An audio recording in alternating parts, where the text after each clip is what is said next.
Hello dear students, welcome back to my channel physics SPC. Motion and straight line का एक question.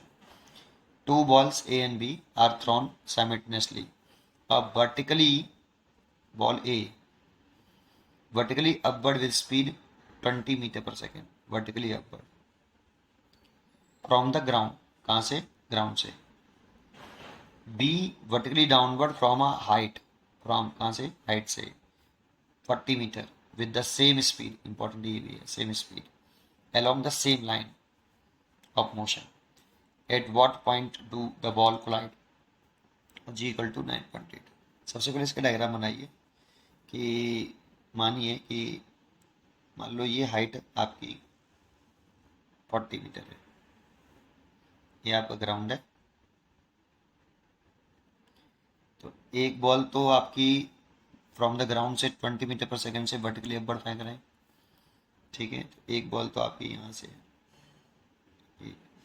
ऊपर की तरफ u is equal to 20 metre पर second, ठीक है। एक दूसरी बॉल है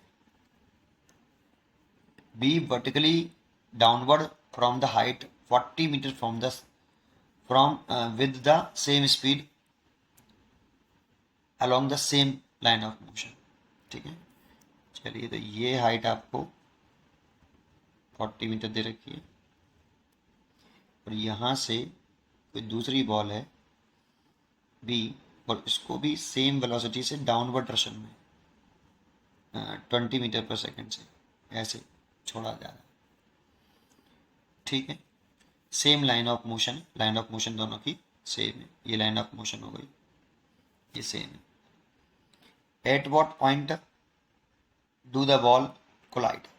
कहाँ पे कौन से पॉइंट पर ये बॉल कोलाइड करेगी, ये पूछ रहा है। तो मान लेते हैं कि ये वाली बॉल यहाँ पे कोलाइड कर गई, इस जगह पे दोनों बॉल टकरा गई, इस जगह पर टकरा गई, लैंड कर लिया हमने। तो ग्राउंड से कितनी हाइट पर टकराई? तो ये लैंड किया मैंने h हाइट पर टकराई। तो हमें यही पूछ रहा है एट व्हाट पॉइंट। तो इस वाले पॉइंट पर कोलाइड कर रही है p पॉइंट पर, तो ग्राउंड से हाइट बता दें उसकी। लेकिन एक बात पक्का होगा, इन दोनों को साइमल्टेनियसली थ्रो किया गया, एक साथ फेंका गया है। तो जब ये वाली बॉल यहाँ से और यहाँ से, ये दोनों बॉल जो हैं एक साथ छोड़ी जाएंगी, तो ये बॉल नीचे की तरफ और ये बॉल ऊपर की तरफ एक साथ चलना शुरू करेंगी ऐसे, और जब यहाँ पहुंचेंगी तो एक साथ कोलाइड करेंगी ऐसे। तो टाइम यहाँ से यहाँ तक पहुंचने का बॉल को और यहाँ से यहाँ तक का टाइम सेम होगा। तो टाइम सेम होगा, ए से पी तक का टाइम और बी से पी तक का टाइम सेम होगा, ठीक है। अब एच कैसे निकालें वो देखते हैं, ठीक है। तो देखो, पहले हम बॉल ए की चर्चा कर लेते हैं। बॉल ए से पी की तक मोशन की बात कर रहे हैं, क्योंकि यहाँ पर एक्सेलरेशन ड्यू टू ग्रेविटी में ये मूव कर रहा है, तो एक्सेलरेशन ड्यू टू ग्रेविटी नीचे तरफ होगी जी, क्योंकि हमारी अर्थ चाहे बॉडी ऊपर से नीचे आए चाहे नीचे से ऊपर जाए, हमारी अर्थ एवरी बॉडी को डाउनवर्ड डायरेक्शन में, दैट मीन सेंटर के टूवर्ड्स अट्रैक्ट करती है। और सेंटर, हम अर्थ का सेंटर नीचे तरफ मानेंगे, ग्राउंड तो यही, इसीलिए नीचे तरफ अट्रैक्ट करेगी, तो इसलिए एक्सेलरेशन ड्यू टू ग्रेविटी वो नीचे की तरफ होगी, ठीक है। और कांस्टेंट है, इसलिए मोशन की तीनों इक्वेशन हम लगा सकते हैं।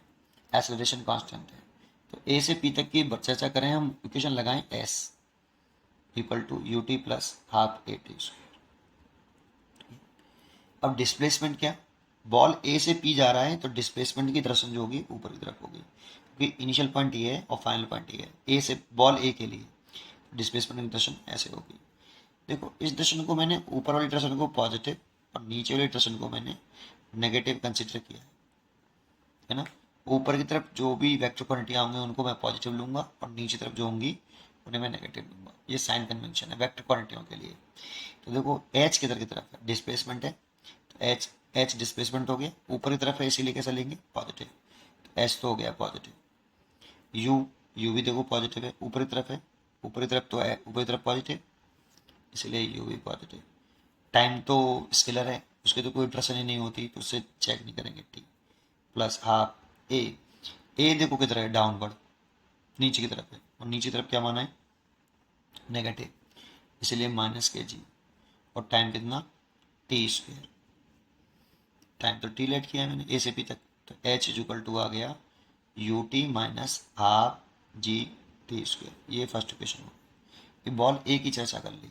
अगर हम बॉल बी की चर्चा करें ऐसे, तो ये बॉल बी से पी तक के मोशन की चर्चा करें तो सेम इक्वेशन लगाएं, एच बराबर you t plus half a T square ऐसे। अब देखो इसका डिस्प्लेसमेंट ये होगा बेटा, यहाँ से यहाँ तक, लेकिन डिस्प्लेसमेंट की तरफ नीचे की तरफ होगी, क्योंकि बॉल बी से पी आ रही है, इसमें बॉल ए से पी जा रही थी, इसलिए डिस्प्लेसमेंट ऊपर, इसमें बॉल ऊपर से नीचे आ रही है, इसलिए डिस्प्लेसमेंट दशम नीचे। कितनी होगी ये, टोटल हाइट कितनी थी 40 मीटर क्वेश्चन में गिवन थी, और ये एच हो गई, तो ये वाली कितनी होगी 40 माइनस आपका एच, ये वाली हाइट। तो डिस्प्लेसमेंट हो गया नीचे की तरफ है, इसलिए नेगेटिव लेंगे, तो डिस्प्लेसमेंट हो गया माइनस के 40 माइनस एच। ये नेगेटिव इसलिए लिया क्योंकि नीचे की तरफ है, ठीक है। यू भी नीचे है, देखो यू की डायरेक्शन भी नीचे है, और नीचे की तरफ है, तो नीचे की तरफ कैसी डायरेक्शन है, नीचे, नेगेटिव, माइनस के 20। और टाइम तो सेम लगाए टी, तो टी लिखेंगे प्लस हाफ ए की वैल्यू देखो डायरेक्शन नीचे है, और नीचे नेगेटिव कंसिडर किया है, इसीलिए माइनस के जी, और टाइम टी स्क्वायर, ठीक है। देखो इस माइनस का अंदर मल्टीप्लाई कर लें तो माइनस के 40 प्लस H is equal to minus के 20 टी माइनस के half g t square. H की वैल्यू ये यहाँ से पुट कर दें बेटा, एच की वैल्यू यहाँ पुट कर दें, तो माइनस के 40 प्लस एच की वैल्यू वो पुट कर दें, तो यू, अच्छा यू की वैल्यू यहाँ पर भी 20 थी, तो वैल्यू पुट कर लें, अगर एच इज इक्वल टू ये 20 थी, T minus half g t square, ये वाली वैल्यू पुट करें, यू 20 थी ना इसमें भी, और पॉजिटिव होगा यू पॉजिटिव होगा, ठीक है। चलिए तो यू की वैल्यू पुट कर दें 20 T minus half g t square. देखो ये मैंने एच की वैल्यू पुट करी है, इक्वल टू माइनस के 20 टी एंड माइनस के हाफ जी टी स्क्वेयर। तो देखो ये इससे कैंसिल हो जाएगा, देखो, और इस वाली को वैल्यू को, इस वाली वैल्यू को इधर ले आए, इस 40 को इधर ले आए, तो 20 टी इधर आएगा, तो 20 टी पहले से है, 20 टी ये रहा, कितना आ जाएगा 40 टी, और इसको इधर ले आए 40, तो टी कितना आ गया 1 सेकेंड। तो 1 सेकेंड समय बाद ये दोनों बॉडी एक दूसरे से कोलाइड करेंगी, इसको यहाँ से यहाँ तक 1 सेकेंड लगेगा, इसको यहाँ से यहाँ तक 1 सेकेंड लगेगा, तो 1 सेकेंड बाद ये दोनों बॉडी कोलाइड कर जाएंगी। टी निकला है, लेकिन कौन से पॉइंट पर, मतलब हाइट पता नहीं पड़ेगी हमें, ठीक है। तो एच निकालना पड़ेगा, तो एच निकालने के लिए हम फर्स्ट इक्वेशन पुट कर दें, from equation first h equal to 20 T minus half g t square. 20 t की वैल्यू 1 सेकेंड माइनस हाफ जी की वैल्यू 9.8 और टी की वैल्यू 1 का स्क्वायर। तो देखो ये तो 20 हो गया, माइनस ये हो गया 4.9, तो 20 में से 4.9 घटाएंगे तो 15.1 मीटर पर मीटर, इतनी हाइट हो गई बेटा। ये ग्राउंड से कहाँ से है, फ्रॉम ग्राउंड ग्राउंड से इतनी हाइट पर वो कोलाइड करेंगे, तो इतना समय लेंगे कोलाइड करने, इतने समय बाद कोलाइड करेंगे, और इतनी ग्राउंड से इतनी हाइट पर कोलाइड कर जाएंगे। उम्मीद करता हूँ कि आपको ये समझ में आया होगा। पढ़ते रहिए और खुश रहिए। Thank you.